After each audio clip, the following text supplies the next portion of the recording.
Hey guys, welcome to Coaching with Chris. I got to tell you, you ain't gonna believe this. We are the first time ever in Coaching with Chris. We are interviewing the coach, the student, the success, and I think you're gonna love it. But if you haven't got signed up for the Windsor's Playbook, make sure you check in. We just got done having our last one. Absolutely killed it. The cool success stories of watching LOs being able to attract more realtors, get more business, and seeing their success in like 3 days since they've left. It's crazy. So make sure you check out Windsor's Playbook. We got April, we got May, and we got a special June edition coming up. So make sure you check that out. Hey, today I want to interview two people. And Cindy is someone that I have just continued to have conversations with, talk about.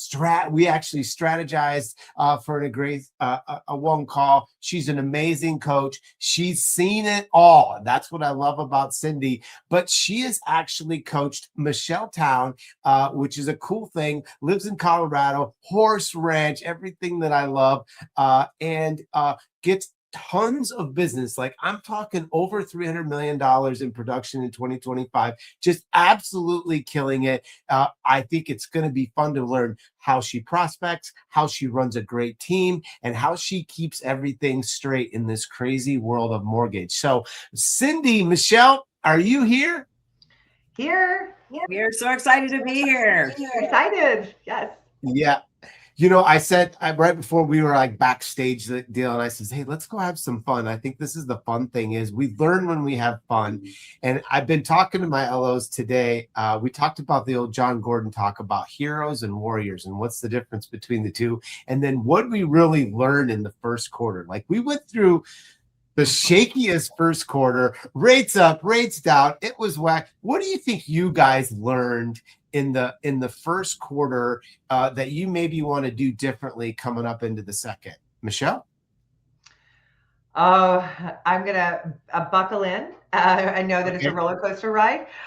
I think for me, when we kind of got that run on refinance rates, I was not as prepared as I thought I would. So I'm actually taking this time to kind of breathe and settle in and revise a couple of systems that I realized were a little bit broken.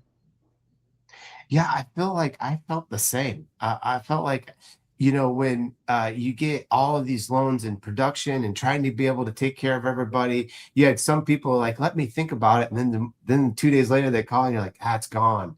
But Cindy, how about you? Coaching all of us and keeping us the wheels on the track. What do you feel like is some things that you want to do differently in the second quarter? Well, you know, look, I'm a huge systems person. And I think one of the ways that we level our business out is to really stay focused on systems. And I think, you know, what happens when we have that run in the market, I'm an originator at heart, you know, without question. So like I got so excited coming into this year and, you know, I'm definitely an optimist when it comes to mortgage. There's not even a question. And, you know, I probably got just a little too optimistic about where we were going. You know, I had dinner with my good friend Barry Habib a couple of weeks ago, and we were talking about the market, and we were still on a really great run. You know, rates were still a little bit dipped. And so with everything that's happened, yes, I think it's like keeping the forces steady and coming back to, you know, I always come back to focus on the income and relational activities, and it'll keep you through any market. But the other thing too, like Michele said, is I do feel right now that one of the most important things that is so critical, and Michele will talk more to this, she does such a great job at staying in front of her past client database. And in fact, so much so that Michele has to be careful when she sends an email out to her past client database, because she's got to be ready for the onslaught, because she times it beautifully. Her message is poignant. And when she says, "Are you ready?" they jump, don't they, Michele? They do. They do. Be careful what you wish for. Yeah, that's right.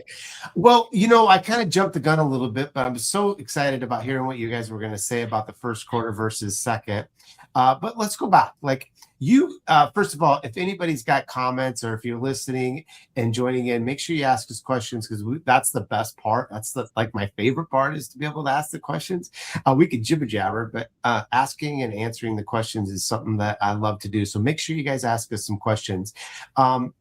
let's go back. So Cindy, Michele, how long have you guys worked with each other? For those of you who don't know, Cindy and Michele, Cindy's been coaching Michele for many years, but like, we want to know the story. Like, how did you guys meet? And Michele, why did you hire Cindy in the very beginning, and like this huge, beautiful relationship, which I feel like both of you have grown and had amazing success together? Yeah, Michele, I think you should kick this off. So I'll tell you, it was, gosh, 10, 11 years ago. I was working at a company. I realized, I was a $60 million producer, which was nothing to sneeze at, very good. Right. But I really wanted to grow, and I really wanted that 100 million was kind of that benchmark, that all of us strive to. And my average loan amount was like 400. And I was like, how do I get my average loan up to 700? And okay. I just didn't know. So Cindy's coach was actually on stage, and I had asked him if he would coach me. And then he said, no, but I've got a great fit. And the reason why I was hesitant with Cindy is because we worked together in the same company. And as a coachee or a coach, it's a place to vent, right? You need somebody to vent to that's going to be a safe place. And I will let Cindy take it over from here, because we were both like a little bit nervous about how this was going to work, and it has just blossomed into something so beautiful. So did you ask Cindy, or like, see, this coach that was coaching, you asked him, and he's like, I think the best fit would be Cindy. And then you had to like think through or process that, right? And then pick up the nerve. Did you call Cindy, or? Well, one of the great things about me, and Cindy will attest to this, when I make a decision, I go for it. I'm all in. There's no hesitation. Yeah, there's no hesitation. I just go, if I'm doing this, I'm going to give it my all. So I believe I had met her. I actually called you, Cindy, and I said, hey, I spoke to your coach, and he's not taking on any clients, but I do need some help. And I think it took her 2 days to come back to me, because I'm a very strong personality, and I am an extraordinary worker. I was bred to work, is what I think. I came out of the womb with a pen in my hand. And I come from that age where work was important, and I just knew I needed help, and I didn't know how to get there. And I was very sharp. And I always tell people, what Cindy did to me is she made me the square box, and then took it and made it into a soft, sappy circle, which I wouldn't change anything, nothing. Well, Chris, I have to share, when I got the phone call, and I had launched my coaching company prior, but I was still running a branch and still running an origination team. And I was coaching on the side. I think when I launched my company, I felt like I had to give up my origination business, but they actually wanted me to stay on. And I started coaching our branch leaders and our loan officers in our division. And when I got the call from Michele, because I knew Michele and I certainly knew her reputationally, she was a tough cookie. And I'm going to be honest, when I got the call, I remember the first thought when I hung up the phone, I told her I'd give it some thought. I remember it like yesterday. I'm like, ooh, this is either going to go really well or really poorly. And I was like, because if she wasn't happy, she was going to make sure everybody knew. Right. So, but I'm always up for a challenge, because that's just how I'm wired. What? You felt pressure. It's like, hey, look, I mean, she's so amazing. She's such incredible. She's such a hard worker. And it was so funny, because I'll never forgotten the first call. And it just goes to show why we should lean into things that make us uncomfortable. Because in our very first call, the amount of vulnerability that Michele shared with me, and some very, very personal backstory that was so private and so personal that she would only tell someone if she could really trust them. And to start the relationship with someone that was willing to be that vulnerable about the challenges of their past and talking about how that led to where she is today, I just was like, all that fear just melted away. And this really trusted bond right on the very first call was birthed. And obviously, when you've coached someone for nearly 13 years now, there's a relationship that gets birthed beyond business, because there's a lot of trust. We know each other extremely well. I know her team. I've coached her team. She always asks me to help her team or take one of her calls if they need help and support. Michelle's a very big heart and pours into not only her people, but her team. And she cares immensely, would do anything in the world to help other people be successful.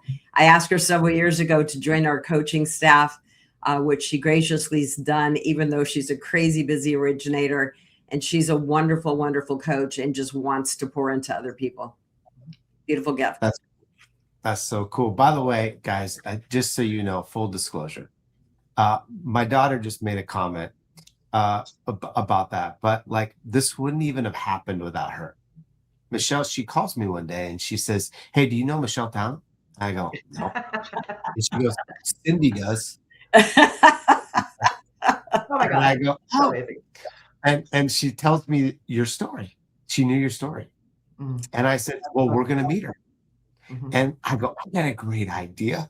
Let's get Cindy and Michele on a coaching call and talk about this cool coach-student relationship that's grown into something amazing. I think we all need to hear this." And she goes, "It's a great idea." And so all of this is because of Shelby, by the way. Thank you, Shelby. Yeah. Shout out to Shelby. Michele, so that day, you did something that took me 2 years to do, which was get vulnerable with my coach so that they could actually make a difference. And you did it right away. And I want everyone to listen is what made you to that point? You're tough, you're strong, you're a hard worker. What made you say, okay, I'm going to get vulnerable so I can grow? Like, what was that mindset that had you do that? Okay, I'm going to probably start crying. So I'm super sorry. This is what she's done to me. Sorry. I'm sorry. You know, backstory, 35 years ago, I was living in my car. I had no place to live. I was hooked on methamphetamines. And I had a judge that came to me and said, "I'm going to give you a chance and I'm going to believe in you until you can't believe in yourself." And I took that. That was very powerful for me. I took that and I picked myself up off the dirt, and fast forward 35 years, this is where I'm at. And I did the same thing with Cindy. I said, if this is going to work, there can be, my dad always said I lived in a box when it comes to my personal life. I keep everybody at arm's length, and I don't want to do that. And I didn't want to do that because I wanted to be successful, and I didn't want the barriers, and I wanted to evolve and grow, and I couldn't, I was stuck. So when I met Cindy, I said, I'm all in, and it was a very vulnerable first call. And I was like, I've learned to get thick skin from coming from a recovery background. You learn to kind of own your stuff, don't own everybody else's, and learn to be, I'm okay if not everybody's going to love me. And that's what I went in there. I said, if this gets out, it's okay, because it's who I am. And I was okay with sharing it with her. And I knew she kept it private until she was ready for me to, announce it to the world. So she helped me do that. But evolving and growing, I mean, I am a $300 million producer, and I'm on the tail end of my career, but I will coach until the day I'm not originating anymore, because it's, I need that. And I need to be able to bounce ideas. I mean, Cindy's coaching is the defining difference, and it is a defining difference. And I love I didn't do well. I tried the hardcore ones that just didn't work for me. I needed a mom approach with boundaries. And she gave that to me. And I'm forever grateful to her. Forever. Thank you. What I loved was you knew what you needed. And you knew how to put yourself in that spot. Like, I think I was like trying to play perfect. Like, I wanted to be perfect so that coach would like me. And instead of like just freaking get real, like, I am a mess. I feel like a piece of blah. And the only thing I really wanted was I just wanted to be the best I could be. And so then you get into this coaching relationship, and you're at 60 million-ish and wanting to get to 100. What was the first thing to work on? My team and how I communicated with my team. I was a drill sergeant. And because my background came from processing and underwriting, my natural response was, well, if you can't do it, I will. Not very nice to a team. I took away all the power. And so the first thing Cindy taught me was to empower my team. They're going to make mistakes. You have to let them make mistakes.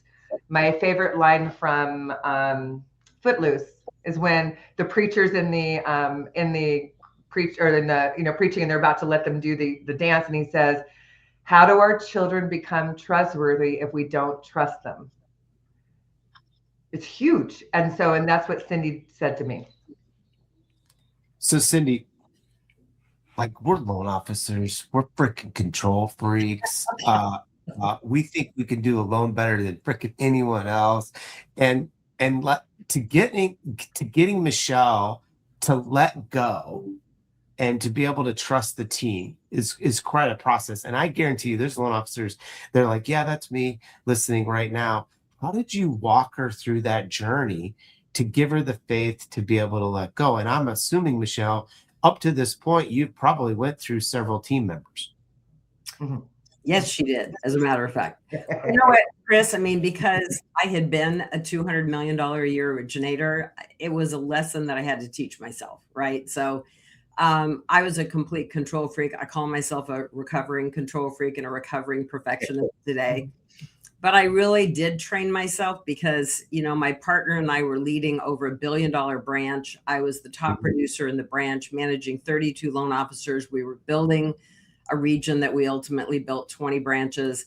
And the reality is, to manage all that, like, I couldn't control it. I had to be able to hire the right people. And I think it's one of my superpowers today, is helping people build the right team with the right people. I'm a disc profile master. I disc profile everybody for the last 30 years. And so I got really great at hiring the right people, but realizing you can't just hire them. You have to train them. You have to have systems, and you have to hold them accountable. And they're not going to do it right. And you got to have their back. So it's if I had to pick one thing that I work on, because I coach a lot of top producers, and the ones are the worst are the ones that came from a processing or underwriting background. They're just a nightmare because they can do it better than anybody else. So trying to entrust their team is really hard. But Michele made a lot of change because she couldn't hang on to staff. And yet she's like, I'm so nice. I'm such a kind person, which she is. But she's still demanding, as we all are, right? When you're at that level of production, you've got to hold your team to a very high standard. But yeah. I was so impressed and a little surprised at how coachable she really was, because she very genuinely could look in the mirror and say, I need help with this. I'm not great at managing people. And a lot of leaders and top producers are not, because we're not trained as leaders. We're trained as top producers. So I will say that we worked long and hard on her entrusting the team, empowering the team, acknowledging the team, and also working a lot on language. I mean, it's really easy. And I'm a direct communicator myself. And I had to train myself as an executive leader at a mortgage bank. I mean, some of you will relate to this. On a Monday morning, just say, good morning. I hope you had a lovely weekend. Like, that is not how I'm wired. I'm like, well, the Smith file, we need to get it's just like, instead of going in and barking out orders to the team, but to really have a softer approach of how we communicate with our team, because we can't do this without them. Mm-hmm. And so, and then working on culture, working on, systems for appreciation and acknowledging people, working on fun events so that you start to build the team, which Michele's done a great job with. All that takes time, but it's not just, entrusting the team, but now how do we create the culture? And now her team's been with her for years, mm-hmm. and they don't want to let her down on any level. And they love mm-hmm. working with her. So you've come a long way, Michele. You have just been a sponge of growth. I mean, we had a call recently. She said, again, 310 million last year. And we were on a coaching session. She said, you know what? I want to do a session with the team because we need to get focused on building new realtor partners again. Now, she knows how to do that, but we got the whole team on a call just a few weeks ago and went back to key strategies of how to build new referral partners so she keeps her pillars of business all equally strong. So the biggest milestone throughout that growth is probably, Michele, getting to 100 million first, right? That was, well, then it wasn't enough, because we're loan officers, right? I got that disease myself. I hate that disease, and I got that know. disease. My first coach had told me, he goes, Michele, your bar is so up here. You never hit it. No wonder you feel like a failure all the time. Oh. So what he did and what Cindy did, they helped me bring the bar here. I'm still reaching, right? But I'm going to hit that bar. I've got to touch it. It's, Chris, you're a horseback rider. You can't always, bully the horse. You got to give them that, you're like, okay, I pick up that canter better. And then you got to let them lope off and do something they like and go, good boy. And it makes a difference. Same thing. Cindy needed me to stop trying to control here and then pat the team once in a while and say, great job, good boy, good girl, and then it makes me feel better. Bigger bit, you put them back to a snaffle and let them teach release, huh? Exactly, right? Exactly.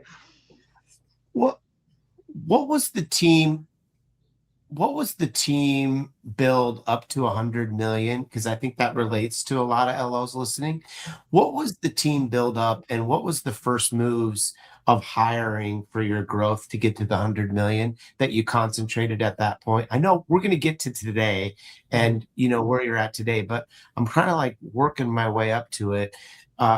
So help me understand that the team build, guys, of getting to that $100 million goal first. So the team build, I actually, at that time, I had one TC or junior LO, depending on how you do it. And then I had I had in-house processing, and we worked hard. We actually hired in another person to assist him because I was throwing in volume. And once we hit the 100 million, our next immediate step was to hire again. Because now my bar just moved from 100 to 150, and I needed to fill that gap. And what Cindy has told me is overhire, have the staff ready, because you can't, it is so hard. And I know everybody on this call knows this. It's so hard once you're in the minutia to bring somebody in. Because what's my first comment, Cindy? Every single time, I'm too busy to train right now. I don't have time to train. So I never want to get to that point. A few years ago, she was absolutely drowning to the point where I was worried about her. I mean, she couldn't even take a breath. There was no gap in the day. She was so overwhelmed. And I said, you need to hire now. And she said, I can't hire now. And I've heard this a lot. I can't hire now. I don't have the bandwidth to train someone. I go, yeah, but if you don't hire now, you're going to be in exactly the same boat 6 months from now and a year from now. And you need to hire now. Like, we'll help you. But the reality is you've got to do it now because, and you did. And sometimes I've had to, beat her over the head 3 or 4 times to just say, like, now, and really identifying too what you need as you start to, because when you go to 50 to 100 million, you're running an entirely different business. And so you need different things. And one of the things that I love doing with clients is having them track their time for a couple of days on normal business days and just track it incrementally as to what you're spending your time on. It's very enlightening. It's very kind of life-changing when you actually look at, okay, yeah, maybe I was on social media for 2 hours yesterday instead of 15 minutes, which is my goal. But just tracking your time and then looking at all those activities and identifying, like, is this a minus? Does this deplete me? Is this something I don't want to be spending my time on? Or is it a plus? Does it fuel me? Is it an income generating activity, a relational activity? And when people go through that exercise and then put the plus and minus next to all the activities, it's pretty easy to see what you need in support. Because for me, I thought for sure I needed another LOA in my own business when I went above 100 million. And when I did that tracking exercise, I became clear that I needed a very strong administrative assistant to help manage my lunch and learns, to manage my email, to set meetings with realtors, to set meetings with my past client database. And that changed my life. And I thought I needed another LOA, but I needed an admin assistant. So Michele, and that was kind of what you needed too at the time. So she did make another hire and you figure out how to get them trained. But frequently, if you're moving in that direction, and I can see it happening this year because we're back to momentum, I'm a big proponent that really identify what it is you need in your business and hire right before you need them, because they're hard to find, the right ones. And I don't want to hire out of desperation. That's the worst. I've done it. Worst thing you can do. You want to hire the right person. And my experience is they'll pay for themselves within 90 days because you're going to go on the right activities. One question that kind of came up in my mind while you guys are talking, which was, what advice would you give to a producer today that's at 60 or 40 and that wants to get to that bar of 100? Was it a particular hire? Was it a change in process? Was it prospecting differently? I think $100 million producer is actually running a real true business, and a $40 million loan officer is we're trying to be a good originator. And that's not a knock on anything. That's just kind of how it feels. And what advice would you give to those listening today to get to 100 million that you wish someone would have given yourself? Michele, why don't you run with that first, and then I'll chime in here. Sure. The first thing I did, and this is with Cindy's help, is she asked me a question. She goes, do you advertise jumbo loans? And I go, well, no, I do conforming loans. And she goes, well, start advertising jumbo loans. So all my rate sheets, I actually switched it around, and the jumbo product went up front. And then my conforming went in the bottom, because I wanted the spotlight to be on my jumbo. The worst thing you can do as a loan originator, I know every single person on this call has had it happen. Oh, do you do refinances too? Right. Oh, yeah. What did I do with my messaging? That is my fault. And so now, I changed my closing call. My closing call is, how was your experience? Congratulations on your new home. I am going to let you know that I'm going to be reaching out 4 months for brokers. We have an EPO at 6 months. So at 4 months, and I'm going to keep an eye on your thing. I'm going to offer you a no cost refinance. I'm going to give you a bunch of different options, because I believe knowledge is power. But I will be in contact in the next 4 to 6 months. Please reach out to me if you have any questions. So now I've set myself up for success. I don't get those calls to say, oh, do you do refinances? But I did jumbo, and I went out on a limb, and I advertised. I go, what do I need? And I went to Sean Hannity, and at that time, nobody was doing radio anymore. So I invested $120,000 in a marketing campaign for a year, which was it's a lot of money. And I raised my level of, I was no longer the conforming girl. I was now the jumbo girl who does conforming loans instead of huge change. And my average loan size right now is over $1 million. Average loan size is $1 million? Over $1 million. Mm-hmm. And you think it was that first tweak of basically, here's what I'm hearing you say. I asked for what I wanted. Mm-hmm. And you got it. Correct. And when you do your realtor calls saying, hey, we've got this new jumbo product. I don't care if they're in Big Bear and they don't do jumbo loans. Somebody's going to have it. I changed my messaging, my love language. My love language became, hey, I'm here. My biggest fear, Chris, and I'm sure a loan officer, and this is why I love coaching, and I love to be a coach, because nobody told me this when I was growing up in the business. Everybody made it seem like it was perfect. Like you said, you wanted to be perfect for your coach for 2 years. Well, coaches see right through it, because we know it ain't happening. But we want you to, feel free to open up to us, and we might draw things out, and that's what Cindy did. But I just really wanted to make sure that I changed my love language to my clients. And we did one of our years, we actually we called it a love bomb campaign. So we actually got these cards, and there's some therapeutic cards, and they said love bomb on it. And we would send them out in our thank you cards with our clients. And we put it in a little envelope, because we wouldn't know what it said, and said, here's your love bomb for today. That was one of my most successful campaigns. And do you know what it cost me? Nothing. A stamp, the cards I'd buy in bulk, and a little bit of time, because I wrote handwritten notes. I promise you, I'm stealing that. Love bomb. That is so good. I think you just got those on Amazon, Michele. I did. I bought them on Amazon. Yeah. They were her love bomb cards. I remember that. That's awesome.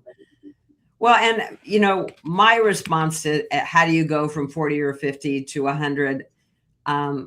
What I became so aware of this last year, Chris, was I had 5 different private one-on-one calls with different clients.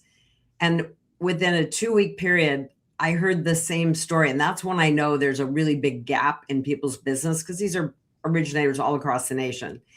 And I was coaching one of my clients in Florida, and he had just met with, and he's a big producer, he's over 100 million. And he had just met with a really high producing real estate team. And he was excited about the meeting. The meeting went great. And this is what typically happens, right? You get the meeting goes great. And he's like, Cindy, it's 2 weeks later. I've done nothing to follow up, because he's so busy with his branch and his region and his production. And he said, I'm just missing the mark.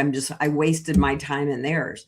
So I built, it's how a lot of my training content comes about, right? So I built a follow-up campaign that I could just give them the step-by-step. And they're simple, but systems really help build relationship. Getting the meeting is great, and that's the first step. But many people lack the system of follow-up that actually generates the relationship. So a lot of my focus is connection to conversion. How do we take that client, build a real relationship through a first meeting strategy that's very unlike most other strategies? So you stand out in the first meeting. I like to coach people that as you're going into that meeting, to have an outcome that you want to create from that meeting before you go in. What is it that you want to achieve? Because that's just having that determination as you go in. You're more intentional about how you lead the meeting. And I always know, I just had a meeting this morning with a national leader. If I'm in a first meeting with someone, I have one outcome desired. Second meeting, follow-up meeting. Because it's in that second meeting that we'll create the relationship. And then they self-select in to work with me. And so I think that having that strategy and then be able to go back to your office and have a very simple, here's step number 1, here's step number 2, a very simple follow-up campaign for the next 6 weeks to actually solidify that relationship. And you can build your business really, really quickly with a really strong follow-up campaign. Yeah, I love that. So fast forward to today. 25 was a good year. Tell me what the team looks like today, Michele. So I have a very empowered team. I'll start with that. They make every decision. They know I'm going to back them, even if it's wrong, even if it costs me money. I'm not always available, so they have full autonomy we're getting a CD out. There's a cost to cure. They don't even need to come to me. They just need to notify me later. They just do it, get it done, because our ultimate focus is the client experience, right? Because my definition of a client is the person who refers to me and uses me again. So it's more than just the transaction. So I do have, for me, because I'm very customer service centric, I have 3, I hired my replacement already. So we have 3 originators on my team. We have 3 loan officer assistant TCs, and we have 1 setup person, and then we have 4 processors. Okay. That's my team. And what do you feel like you spend the majority of your time doing? Critical thinking and problem solving. Okay. The 3 originators are helping originate. Mm-hmm. And are they originating from their relationships or yours? So usually they're doing mine.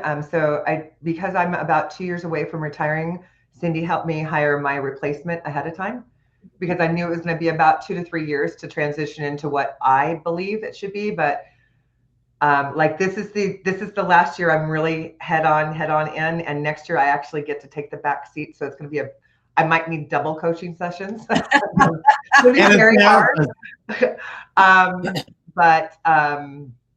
That is my originators. We still build our business, so we're always in growth mode. We never start. I don't believe in having one avenue of income. My avenues come in from repeat clients, refinances, realtors, builders, financial planners, and I always make sure there's forward feeding, because I don't want, if like when rates went down in 2020 or went up in 2024, a lot of my friends had to get out. I didn't, because I still had that builder relationship feeding me. So, we talk to every client. I tell you, I'm sure everybody does this, but my job does not end when the loan closes. That's actually when it begins. Yeah, that's right. I love your definition of client. Like, I feel like that is just like, I think people think it, but they don't say it. You say it, you mean it, and you can tell that the team knows it. So how do you, are you in staying connected to these past clients? I'm assuming that a lot of these realtors and builders that you have built relationships with throughout all of these years. By the way, you're in Colorado and the majority of your business is in California. How do you stay connected? Like, what is your secret sauce that I don't have that you have, that you can work that in California and be in the middle of nowhere in a horse ranch? Well, I truly believe that I'm better behind a desk than drinking coffee. That's just my personality. I'm actually very shy, and I am a total introvert, except for when it comes to my business. I can talk about my business all day long, but the last thing I want to do, I mean, my weekends, honestly, I don't even get in the car.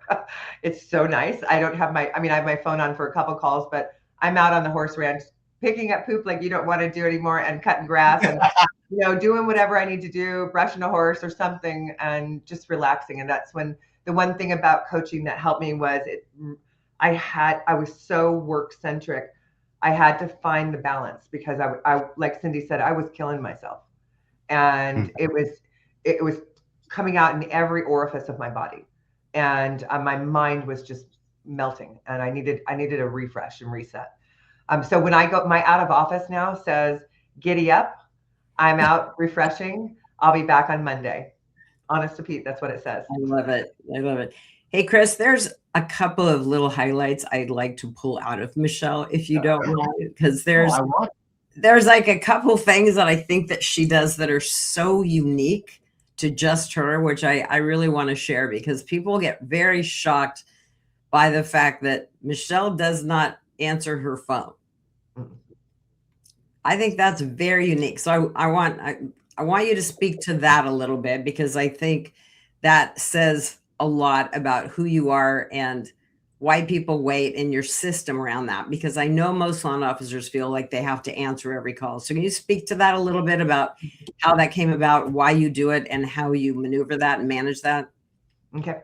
Well, I know that there's going to be somebody on this call that says, "That's crazy. I'm never going to do that," because I went to a seminar 15 years ago, and some guy was a high-end producer, and he said, "I never answer inbound calls." And I was like, how can you even do business? Well, I don't answer inbound calls. So I haven't, and it was COVID that made that a necessity. I had an autoresponder on my emails and an autoresponder on my text messages that says, "This is such a busy time. You are so important to me. I want to take the time, and I want to be able to spend time with you. Please schedule an appointment with me here." So I turn it around and make it about them, not about me, not about my schedule. I need to meet. So every messaging that I have, it's consistent throughout our team, is we want to make sure that we set up a time that works best for you. Please feel free to use our calendar link, because it helps us. Because when my calendar is blocked off, nobody gets to me. It's on do not disturb. When I go into meetings, Cindy used to laugh at me, because I would go into a meeting and I wouldn't even bring my phone in. She goes, "You're not even bringing your phone." I said, "Well, these people need my attention." That comes a lot from my father too, which is, he believes that if somebody has reached out to you, it is important for you to reach back out. This also ties into why I can do business remotely. Because we're running at such high levels, my brain is no different than anybody else's. It is running 100 different things at once, and I need them to schedule an appointment so that I can prepare for it, be ready, answer their questions, and then get back to them. So all of my appointments are set for 30 minutes, even if they're only 10. So I have that extra 20 minutes to type up my notes. My biggest motto in this business is finish what you start. Because We are shiny object people. We get We are. distracted. So. I've never forgotten, Chris, when I was on a coaching session with Michele, and she ran a branch. She had a brick and mortar branch in San Clemente, right, Michele? Correct. In Southern California. And she had tracked how many clients had actually come to her office over the last year. And she had 7 clients come visit her office over the year. So she thought, I can save $10,000 by shutting down the branch and just going entirely virtual. So she did that first and saved a ton of money. And then I get a call one day and she said, I just want to be closer to family. I'm going to sell my ranch. I'm going to move to Colorado. And I literally, my eyes were like saucers. I'm like, what is she doing? She has to be out of her mind because she was doing so much business and she was so determined and committed. And so she picked up, sold everything, moved to this beautiful ranch in Colorado in the middle of nowhere, by the way. Excuse me. And it was so fun to watch her because her level of communication, she's a Django user, she's a database management junkie, and she uses her CRM like it's her lifeblood. And her communication is so clear. She takes that role so seriously, as did I actually. And I think it's the number one thing right now that loan officers can really improve their business if they decide to work their CRM and database. But she never missed a beat, Chris. And in fact, then she did some loans in Big Bear, which is a mountain region here in Southern California. They were so pleased with the job she did that then they referred her to their office out in Palm Springs. And she had so much business, she couldn't take it. Like she couldn't take any more business. And then she goes after this builder. And this to me, Michele, is just, it's incredible to have watched her. She goes after a builder, but not as an in-house. She just goes after one subdivision to get their declined loans. She just wants to have an opportunity to get their declined loans. She doesn't want to be the in-house girl. She started with one state, one project. Today, I forget how many years ago, but now she is not only how many states, 13 or something? For our builder, we are in 5 of their states now. So I'm in their non-QM backup lender. I am pretty much their first choice. They have different things, like different reasons to use different people, but they've left me, and I love working with them. And I want to tell you, if you're going after builder business, it is a different animal, and it is we try to teach you to be in demand instead of on demand. And on a builder account, unfortunately, you are on demand. There is no way to work it any other way. I've tried. But it's worth it in the long run. Oh, yeah. Chris, think about that. 5 states, developments, and you're getting a lot of the deals. And every loan she does is from a borrower that's been declined. So they're not happy when they get to her. Yeah. I got to tell them, sorry, I have to turn the frown upside down is what I say. That's my saying when I get them. I go, my job's to turn your frown upside down, and I'm going to help you. And I have to sell them a different product, and I have to sell them a higher rate, 99.9% of the time. And by the time we're done, I would tell you, it's not 100%, but it's a pretty high, A+ rating that we get from them. There are, we all have loans that go sideways. Yeah. That's how you handle them. Right. One other thing I really think you should speak to, because she knows it's one of my favorite things. She has this program, and I thought it was so brilliant when she first shared this with me. I know you dumped me, but I love you anyway. Talk about that. I think it's so good. Wait, say it again. I know you dumped me, but I loved you anyway. I love you anyway. Okay. In my CRM, it's actually called Closed and Lost Campaign. So we don't want to lose them. Sometimes we lose them to price. Sometimes you're competing against a big bank, and there's nothing you can do about that. We all know that. Unless you're that big bank and private wealth manager, set your expectations correctly. Don't get mad when the client goes there. Be excited for them. And my messaging is always very thrilled. Thank you so much. I'm so sorry we weren't your first choice. So my Closed and Lost campaign, or I'm sorry you dumped me, but I still love you. 1 week after they dump me, an email generates to them that says, I know we weren't your first choice. I'm so sorry. I wanted to check in and see how things were going with your current lender. Is there anything that I can do to help you? Even though I'm not your loan officer anymore, I'm happy to explain anything to you. The response you get on that is great. Now I do another one, 45 days, depending on my closing time frame. So they've closed on the loan. They get a closing gift from me.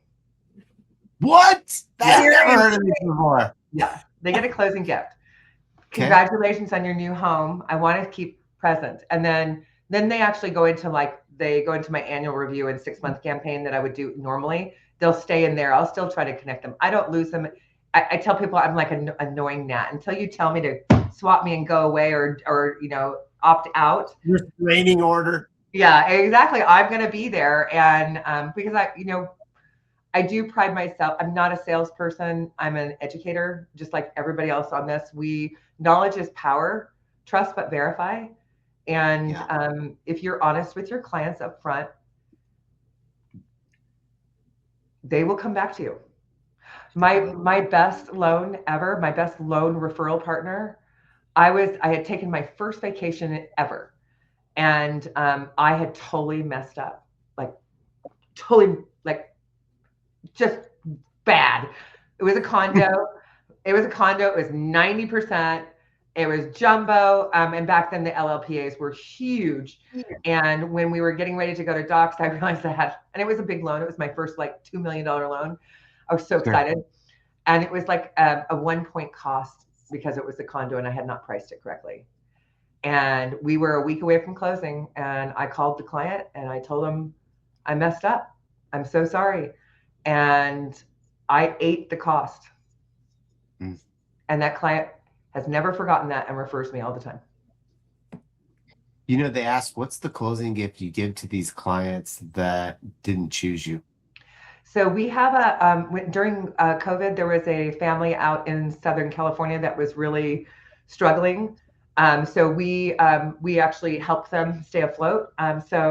I will send you the name of the company, but we do a succulent with a candle, a personalized card goes out. They've pre-printed them for us. So I think there's 2 succulents and a candle is what we send out. Sometimes I'll do, we do something a little bit, cutting boards I'll do sometimes, but I really like that because plants grow. And if you're like me, it's really hard to kill a succulent. It can happen if you don't water it for a year. It will not survive. But I wanted something that celebrated life and growth. That's why we put something live in there. That's a great idea. Guys, what are you excited about the most for this second quarter going in and or even this year that you guys are really working towards? Cindy? Well, I'm launching a whole new training. In fact, I have a webinar on the 5th of May on Cinco de Mayo, and I just am obsessed with this new concept. In fact, I may write a book about it, about becoming irreplaceable. And I really believe that to be successful today as an originator in the current climate is we've got to become irreplaceable. And I posted on Facebook a couple of weeks ago, if your realtor needed to choose a lender tomorrow, would they really be able to communicate to the client why they choose you? For real? Are they very clear what makes you irreplaceable? And I want people to really think about that. So I'm formulating a lot of different tactical things that you can do to become that irreplaceable loan officer. To not, I say you can't say the word, you've got to actually deliver. And I really believe that's what it's going to take. And I'm excited about it because, one of my favorite things is taking a mid-tier producer and taking them to top tier success because they've already got a level of success. They already know how to do loans. They just need that extra bump. And so much of it, Chris, and I saw this in Michele, and I see it in so many, it's also a belief system. A lot of people, they want it, but they don't really believe they can get there. And when you start to break that open and they start to see there's a path and they start to get some momentum, it's so fun because the business gets exciting and fun again. And I want people to be happy and enjoy this business again instead of burnt out like so many people are. And so I think when you give them some roadmaps and some new tools in the tool chest, and I want to teach people how to become irreplaceable. And that's what I'm most excited about this year. So if they want to join or get on that call, how do we, is that something that they can, or is that private just to your coach group? What is that? 100%. I'll send you the link. I'll send you some information on it. Absolutely. Should have had it available. I forgot that we just finished the landing page yesterday, but I will get that to you, Chris. I'd love to get that out to you. Anyone that wants it. It's for all loan officers. It's free of charge. We're going to do a really great giveaway too, as a guide to actually give you the steps to become irreplaceable, because I really want to help people tap into this market. It's the first year we've had wind at our sails, and I want people to really take advantage of this new opportunity. It's exciting, and we finally have momentum back in our business again. That's so true. Well, what about you, Michele? 300 million last year. I mean, how do you even get excited about 26? But you're excited. You're on fire. What are you excited about? I'm excited about embracing the technology that we have, the AI technology. It's out there. I'm beta testing a couple of things right now. It's a little overwhelming, and it does have its quirks, but yeah. I want to work smarter, not harder.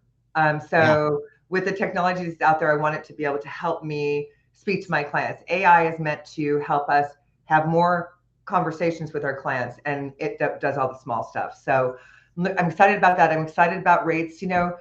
Listen, last year rates went down a full point. Just nobody really advertised it, but we did. We went down a whole point. That's a lot. We did. And this year we'll probably go down another whole point. And I just want to educate the clients, be ready for them, keep my CRM going. I want to ride my horse and not get bucked off. I want that too for you. That I don't want. And I'm excited about growth, and I'm excited about my, Lacey is my replacement, and she's not even my replacement. That's a bad word. I need to find a different word to describe her. She is I'm really watching her flourish and take over, gain the confidence that she needs to be a leader. I mean, Cindy and I talked about leadership is very lonely. It is. You don't have, when you were in the minutia, you had all the people that all your coworkers. Now you're up at this upper level. It's a little bit lonely. And I'm very thankful that I have my coach, that I have the people that surround me that help me, keep that in perspective, that it's not a bad thing. So last question for both of you. I know we're getting close to the end of the time, but last question for both of you. Why should I get a coach? Michele, I'm going to let you jump in here. I told Cindy I was going to say this. Why not? Oh my gosh. So when I first started, reading books and all this stuff about how to be an originator and everything, it was talking about marketing. And my first loans, they were $50,000 loans in Borrego Springs. And I would do 10 of them a month. My boss laughed at me and called me a car salesman. And I said, yeah, but I'm doing 50 of them. I'm doing 10 of them a month. I'm doing it. I took 10%. I truly believe this. I take 10% of what you earn and put it back into yourself. And coaching was where I got to when I could afford that. But my first year in originating, I made less than $10,000. So I took $1,000 and bought these stupid pens with my name on it, my phone number. I would hand them out to anybody who would take them. I still have a box of those pens left. I won't throw them out because it reminds me of why. But why do I coach? Because I need to evolve and I need to grow. I can't do that on my own. I know me well enough. I mean, I think everybody on this call knows I know me. And I need somebody that's going to pull me out of my rut or do that hard call with me. Like, Michele, you can't just get mad at your team and delete their whole pipeline and tell them to start over. That's not the appropriate way. I love it when she starts the coaching session as, ooh, you're not going to like what I did.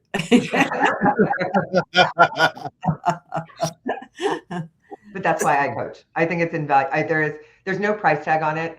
Everybody thinks it's invaluable, and you need to invest back in yourself. If you want your business to grow, there is no way to grow without it reinvesting back in yourself. Yeah, and they just see things that we don't see. Mm-hmm. Mm-hmm. And I need that too, Michele. Cindy, how about you? I mean, it's coming from a coach. I've had a coach for 40 years. And, the reason I became a coach was because as I started to gain really great success as an originator, and I became very strategic in strategies.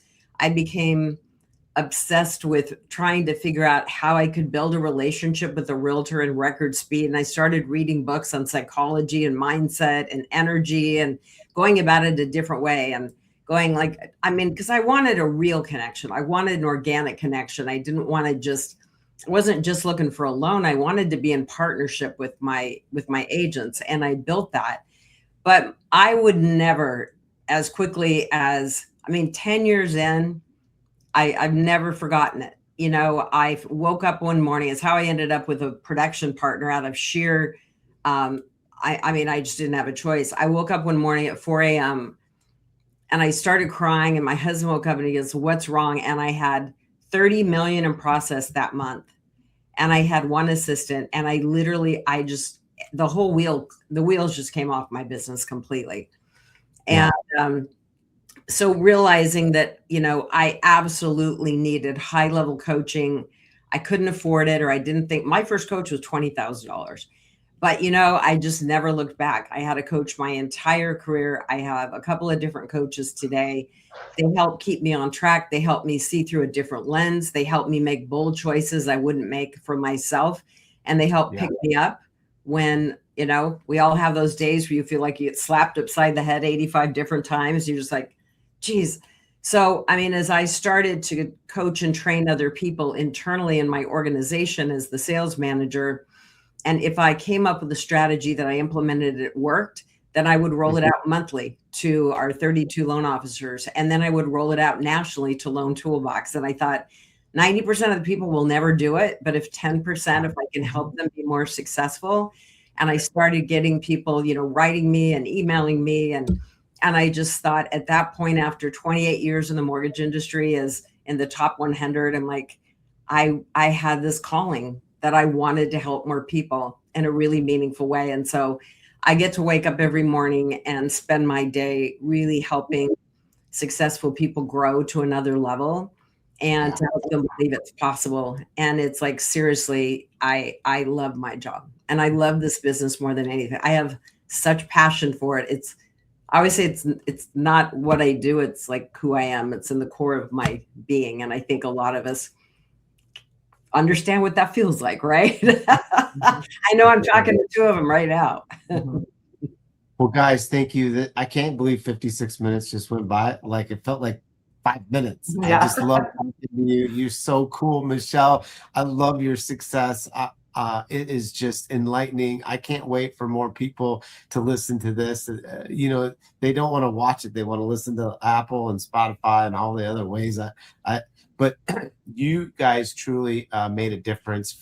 Thank you so much for going on Coaching with Chris, because what we heard today, the nuggets, the inspiration, the truth, the vulnerability, you just can't put a price on it. And I just appreciate you two so much. So thanks for being on Coaching with Chris. Thanks, Chris. So great. And thank you to Shelby. Yes. And thanks, Shelby. You're the best. And Michele, thank you so much. It's always such a pleasure for you to share your gifts. It means a lot. Thank you, Yes, sweetheart. you're amazing, Chris. You're amazing, Cindy. Thank you for having me. See you guys. Bye, y'all.